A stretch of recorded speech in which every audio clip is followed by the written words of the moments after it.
Alrighty tubers, we got another lawnmower for you here today. This will probably be the last one for a while. I've been posting a lot of lawnmower stuff up. Got some snow blowers, snowmobiles, snow type stuff coming up here in just a little bit, as well as some vehicle revivals eventually. But today we've got a Troy-Bilt. This is sold from Lowe's. It's got a Briggs & Stratton 175cc engine on it. It says 7.75 on the front of it. Engine makers, small engine makers have been sneaky about this for a while. A lot of people think that 7.75 horsepower because all of these engines used to be rated in horsepower. That is torque. The horsepower, this is probably a 3.5 or 4 horse if I had to guess. Very, very clean down inside here. It smells like very old gasoline. So this today will be a very good demonstration of what you do with a lawnmower when it's been sitting for many, many, many years. Blade's in okay shape. This is how to bring something back from the dead. Let's see, what year is this? This is a 2009, I believe. So, very well could have been sitting for 6+ years. Check the oil here. You smell the oil. If it smells like gasoline or old gasoline, you definitely need to change it. This oil's, it's got a funny smell to it, probably just because it's very, very old. There's spider webs all over this thing. It's got a select drive shifter on it, 4-speed, I guess.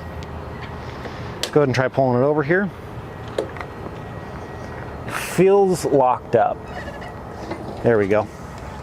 What happens with lawnmowers a lot of times is if you store them on their nose, store them like this, the oil will actually escape past the rings and go into the combustion chamber. And if you know anything about oil, or any liquid for that matter, it is not compressible. You cannot compress gasoline or oil or water, anything for that matter. So if you got oil in the front of the piston, it will not compress it. If it does compress it, it's because there's enough air in there to allow it to roll over.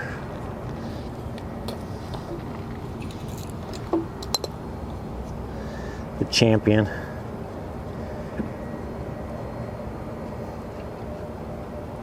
Champion with a Briggs & Stratton emblem on it. And that is, almost looked like water for a second. That is chock-a-block full of oil. So we need to tilt this forwards and try to get as much oil out as we can. See how much oil comes out of this guy. I'm not sure if you're in frame anymore. Well, there's quite a bit of oil coming out.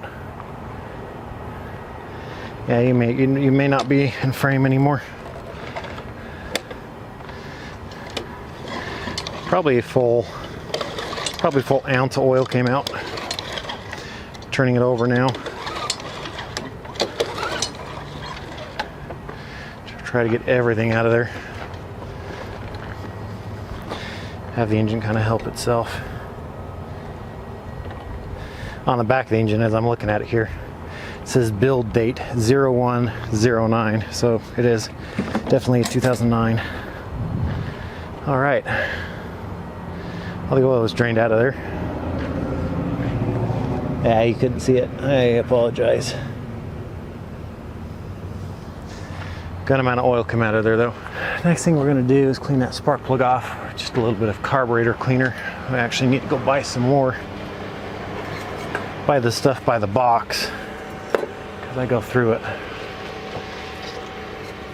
It's kind of a universal. It's got a universal use around here. Has a starting fluid, carburetor cleaner, spark plug cleaner. Stuff just works good.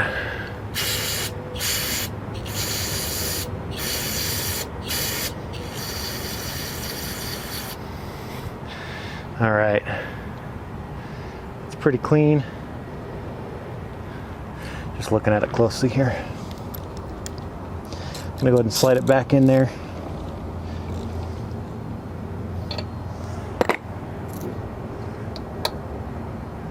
All right. I'm gonna put the air filter back on here because it's gonna kick up a lot of dust, but I wonder if I couldn't get that straw to fit in there. Just so it doesn't suck up any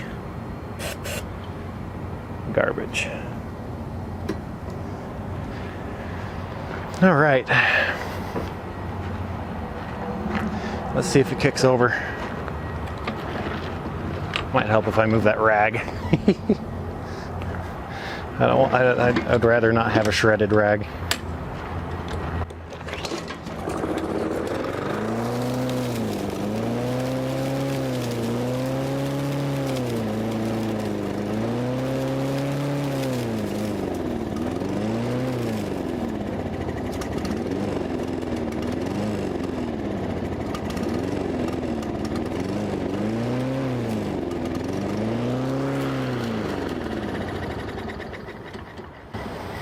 Well, it sounds healthy. No knocks, no pings, no issues. So we're gonna go ahead and set the ride height up. This has a one-touch ride height adjustment, which I actually really like. I don't seem to see them very often on mowers anymore. We're gonna go up all the way because of the dirt that I'm kicking up everywhere. But it runs, it'll run on carb cleaner. I am very, very skeptical about putting fuel in this right away. So I think before we even throw fuel in it and have to deal with fuel in the mower as we're trying to take the carburetor off, let's just take the carburetor off. Actually, let's scoot you in more. All right. It's gonna be an 8mm. 8mm, I believe. Yeah. I'm gonna take it apart with an impact gun.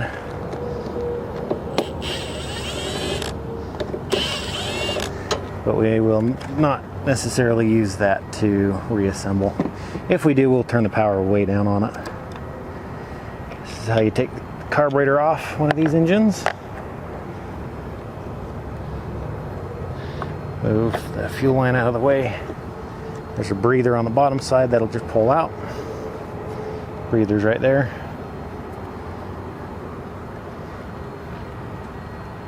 My battery's starting to die on this. That's a shame because I didn't bring a charger with me. So this has an auto choke, like a lot of these mowers do. All right, camera died. Told you guys it was dying. I got that auto choke to move a little bit. You can see right there all the garbage coming out. All that dark color. But it is moving now, which is good. We're gonna go ahead, pull this carburetor off now. Let's see if I can get you on a stand or something. All right. Hopefully you guys are able to hear me all right. I used to use my phone all the time for videoing. Since I got my new camera and a wireless microphone, I'm not used to throwing my voice anymore. So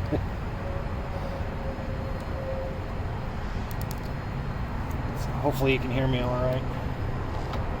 If not, you might find me turning up the audio a little bit. There we go. Yeah, that's some chalky garbage coming out of there.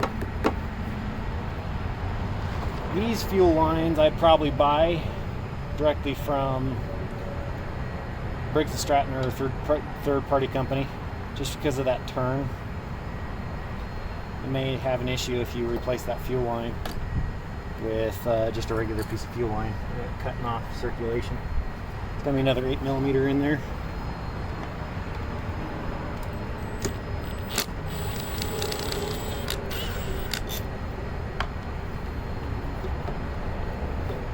We're going to need the smaller ratchet here.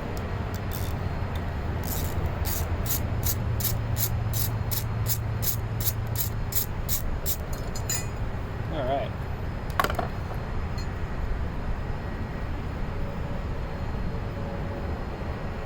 Got that plate. I'm going to pull the spring off the carburetor and leave it with that plate. This is throttle, that's choke. So the choke is not run by air as well, it is only run by the heat part on the side there.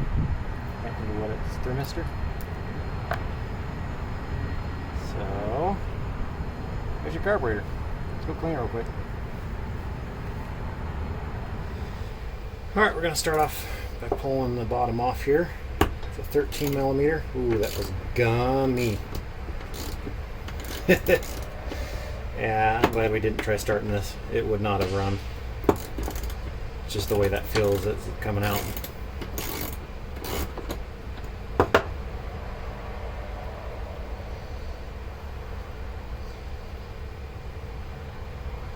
Alright, that's out. Yeah. You see that? That's supposed to be a hole. Yeah, that's bad. That's it's gonna be a fun one.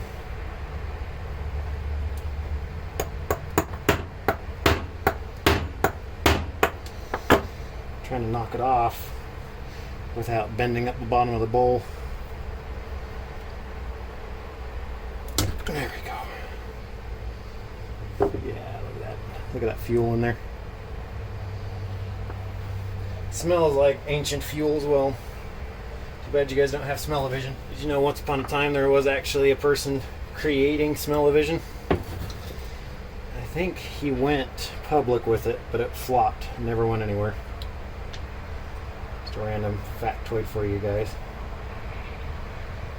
Alright. This one's got a seal down on the bottom. The needle itself does not have a seal. This is your float. This sits inside the carburetor, obviously upside down, sits in the bowl.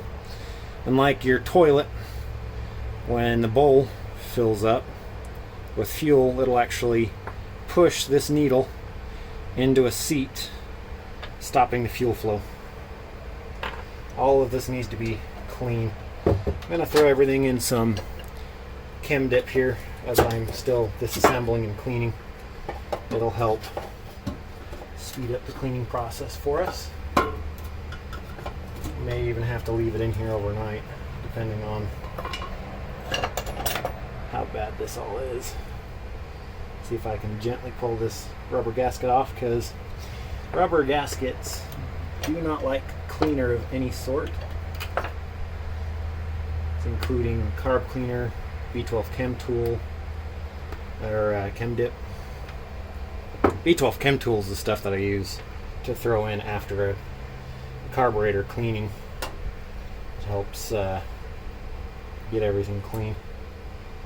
Just gonna toss everything in there. Wow.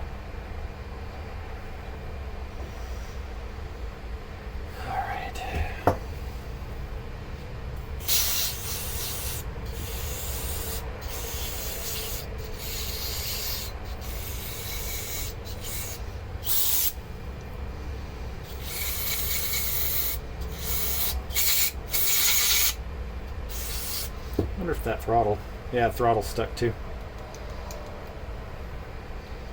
Or it was, but it's also got a thing with the choke that it won't go, it won't idle down with the choke turned on. I don't know, that's weird, but that's how it's designed, that's how it's set up. Need to be able to get some fuel flowing through here. It seems like it's totally plugged off.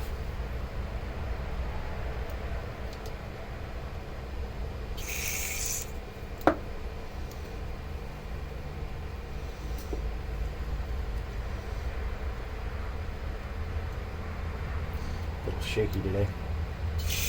Oh yeah, it's flowing fuel through the top of it.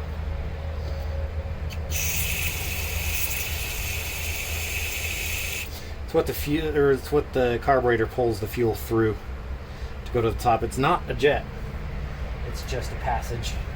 The jet itself in these Briggs & Stratton carburetors are actually in the screw in the bottom of the bowl. Let's see. Really do not want to spray anything on that rubber O-ring down in there because it would ruin it. I use 4-aught steel wool for cleaning.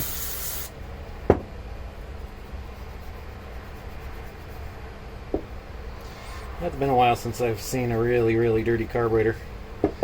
Lately it seems like all the ones that I've been getting haven't had many hours on them, and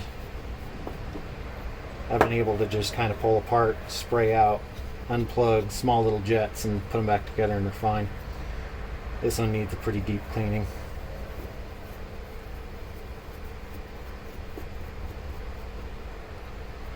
That's gonna get it. Just spinning it around inside there, cleaning out all the varnish.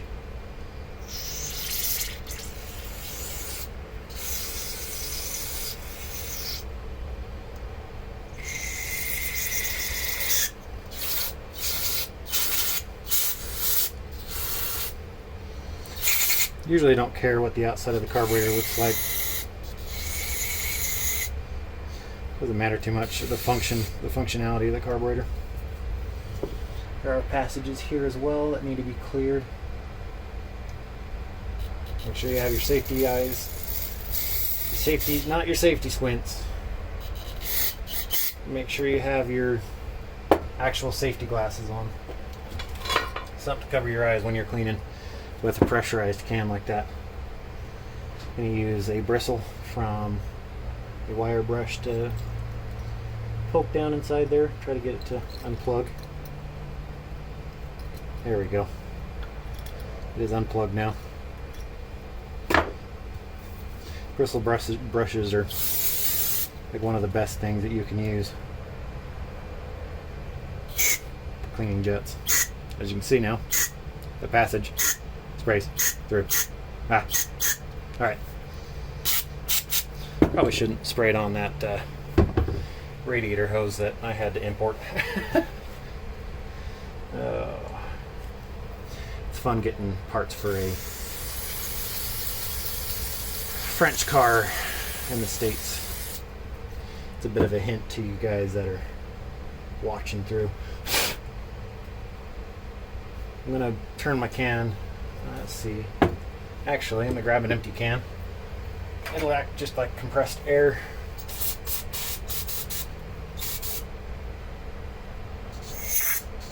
Oops. It's got flow through there. That's all I need to see.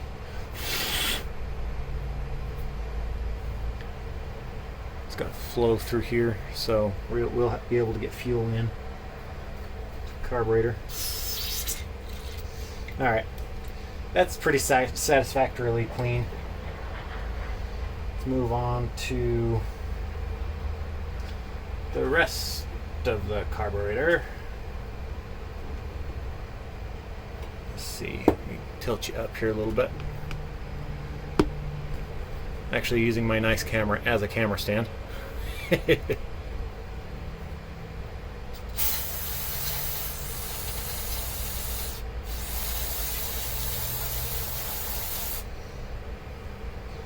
pretty clean now. One thing you want to do too is put all these parts in a place that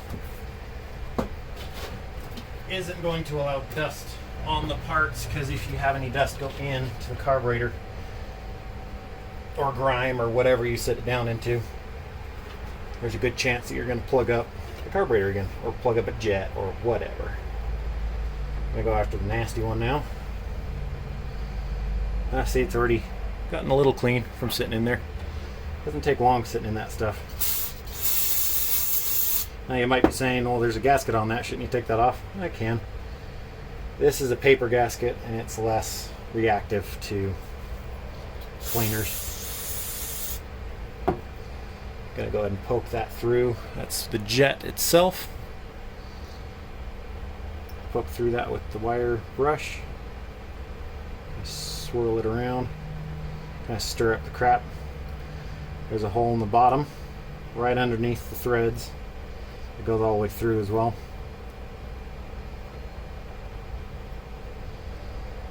So that's should flow now.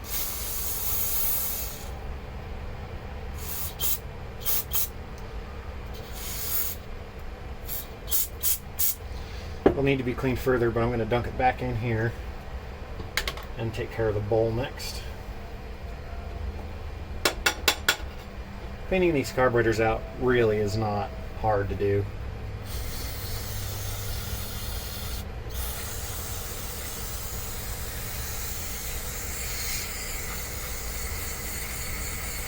I actually have a new can of this stuff somewhere. I need to find it and retire this can. This can still works.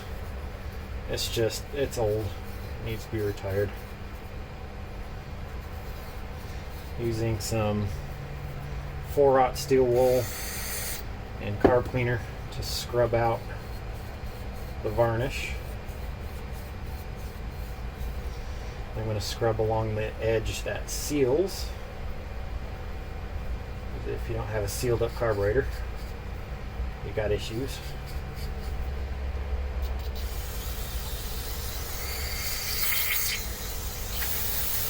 The outside of this is sticky, and it's because the cleaning fluid has so much varnish dissolved into it that it just kind of makes everything sticky.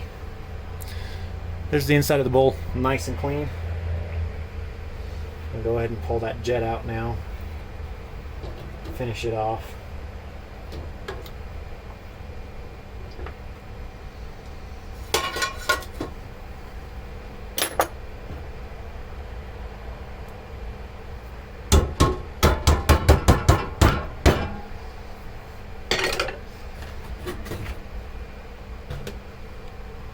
Yeah, you guys can see. The gasket right there. Putting it back in there for a minute do anything?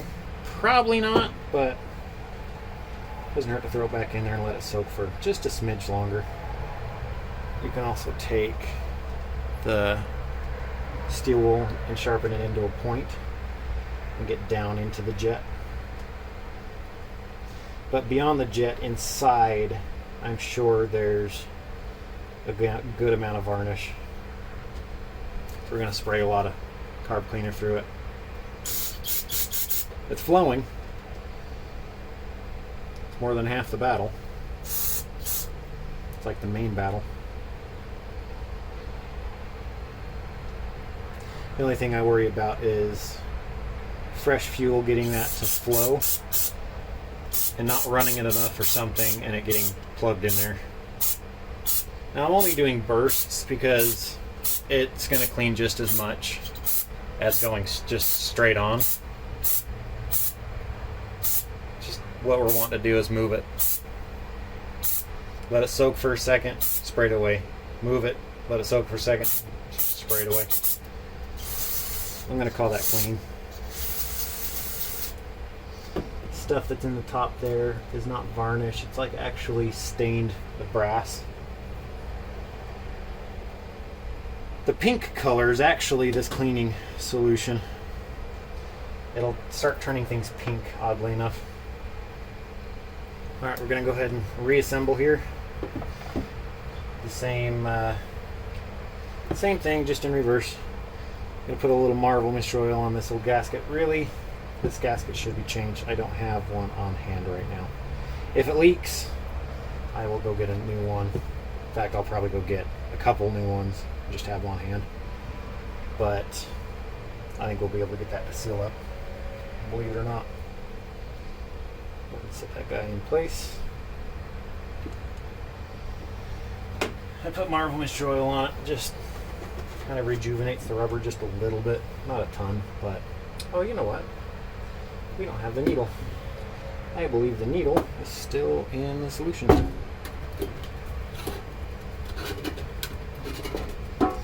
guess we're getting something.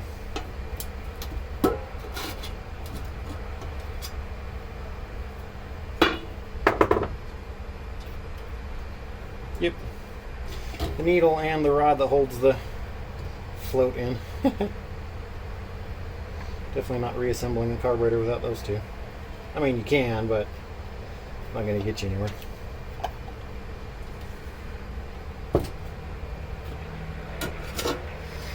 And we are officially at a carburetor, nearly officially.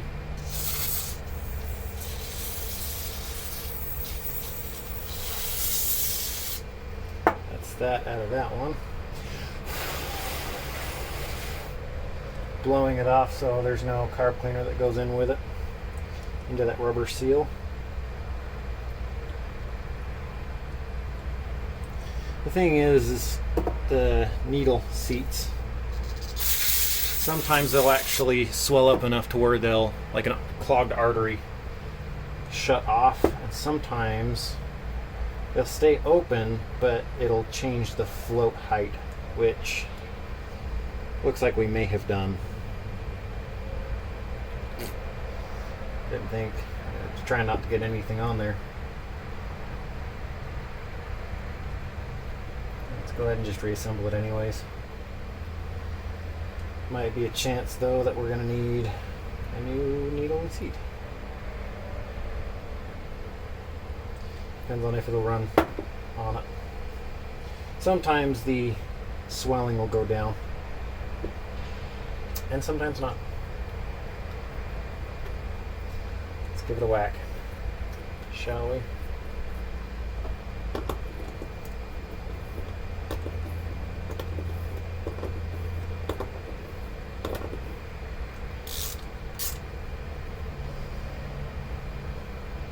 Tight, but not too tight. Let's go put it back on the carburetor or on the lawnmower, see what happens. Alright, it's a little windy out here now. I've got to be leaving for work soon. We may not be washing the mower up or changing the oil in this video. This will probably be just how to get it running again by cleaning the carburetor out. Future video will be how to change the oil and do other maintenance. If you guys want to see it. If not, probably won't bother. It's just fun to see someone getting these things going again. Alright. Take some carb cleaner and spray out. Just inside there, trying to clear out anything that could be. Inside of the tank looks pretty clean. 1/4 inch ratchet extensions work really good for plugging off fuel lines, by the way. I use ethanol free and anything with a carburetor. Always have, always will. Alright, that's plugged off. Just wanted to run some fuel through there so we didn't send carb cleaner directly into the carburetor. Our linkages plugged back in here.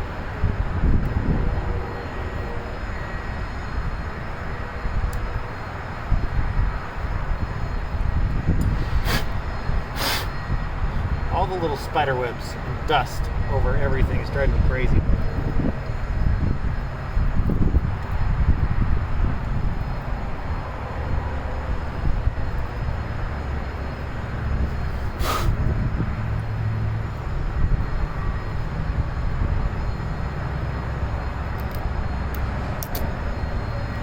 Looks like it sat outside for a long time. Not in the sun necessarily, but it definitely saw a lot of rain and a lot of water. Just telltale signs of corrosion on aluminum pieces. Telling me all I need to know.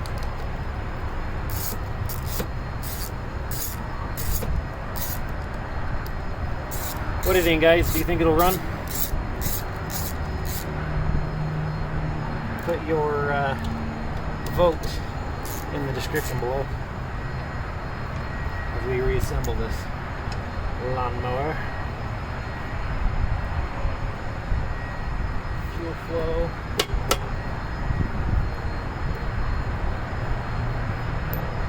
Gasoline evaporates off real quick, so anything that does spill will be gone soon. Now if I were to spill a gallon, yeah, no, that's bad. Or half a gallon, or a quarter gallon. But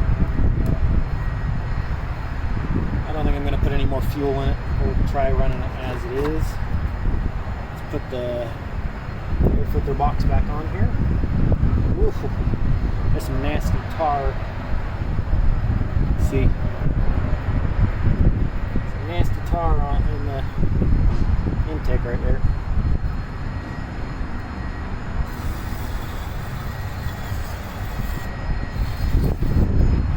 Spray out whatever I'm able to with the little bit of carburetor I have left. Let's go for the rest of the reassembly here.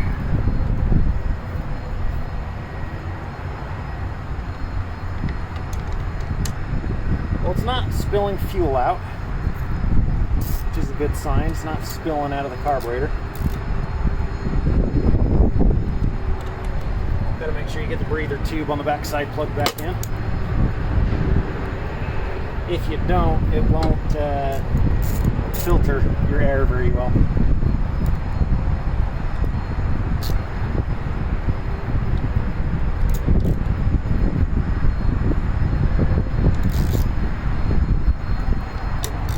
Alright, put the air filter back on here.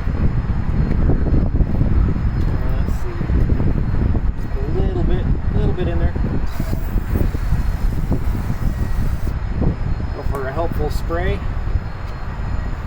And let's see if it'll start.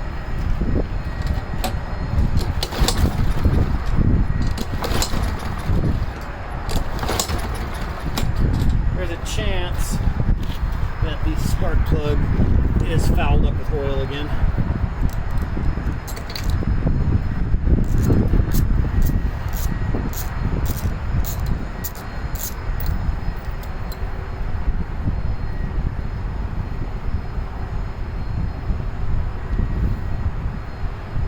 Looks dry.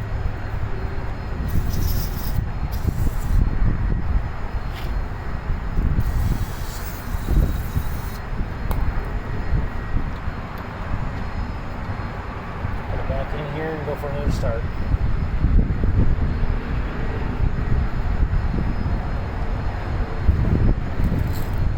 I gotta be leaving for work here in just a second. I'm trying to quickly put this video together for you guys.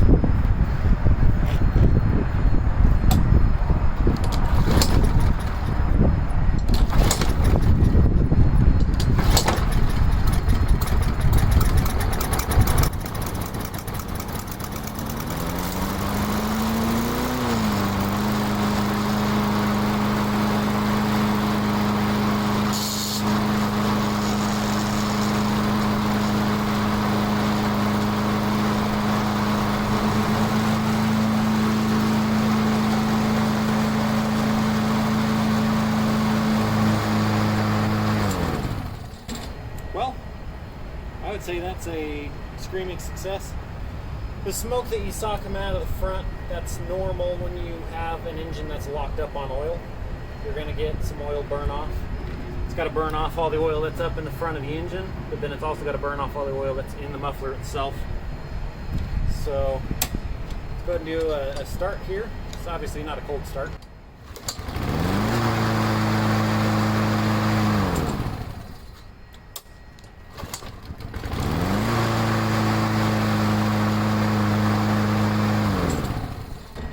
Lawnmower engine runs awesome. Now the mower itself, the drive cable is stuck. It is seized in place. I'm gonna have to try to see if I can get that unseized. Show you here. Here's your shifter.